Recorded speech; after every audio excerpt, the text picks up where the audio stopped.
This is Abel with ARC Outdoorsman. I'm going to show you how to do irrigation winterization and avoid any freeze damage that could happen.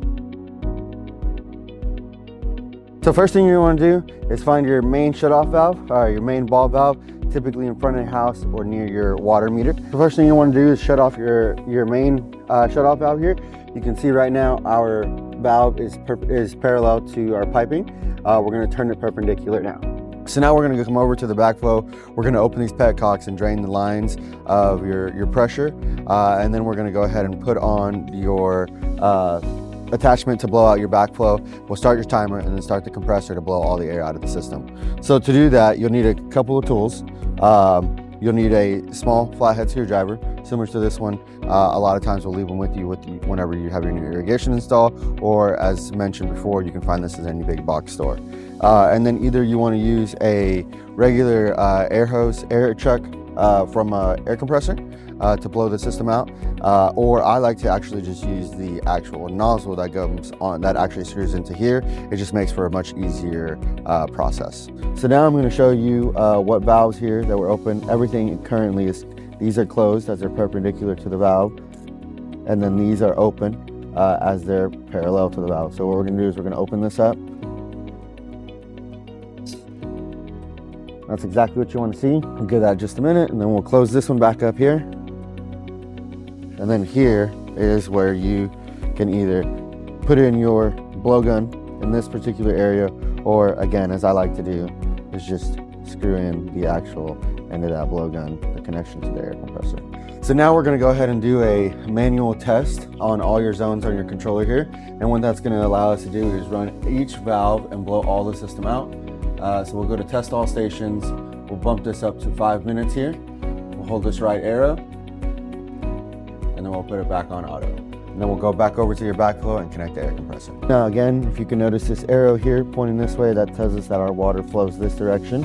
We want to make sure we put it on the inlet side here. And then we're just going to connect our air compressor, and the system should start depressurizing. Now that we've blown out the whole system, what you want to do, final step, is going to come over here and make sure these petcocks are both in the open position.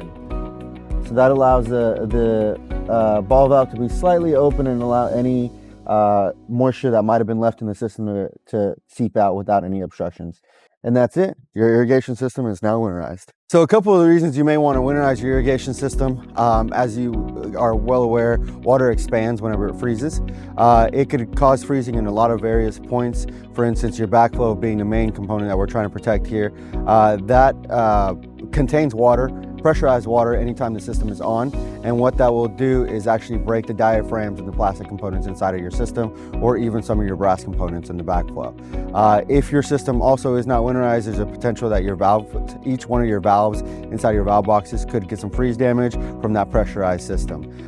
Your system is typically pressurized with live water from your main valve all the way over to your valve boxes, and all of that basically has potential to break if you don't winterize your system. Once you shut off your main valve here connected to your water supply line, that's below the frost line, so you don't have to worry about that freezing as you would normally leave water dripping in your house, or so on and so forth, if it gets too cold. So that should be enough to cover that area. So you want to make sure you winterize your system, ideally before the first hard freeze. You know, in Oklahoma, we have a lot of various drops in temperatures.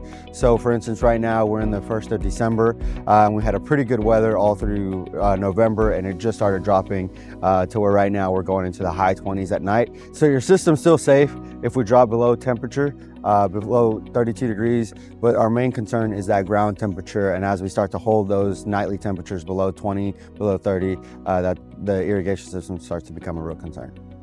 Thanks for watching our irrigation winterization video with ARC Outdoorsman.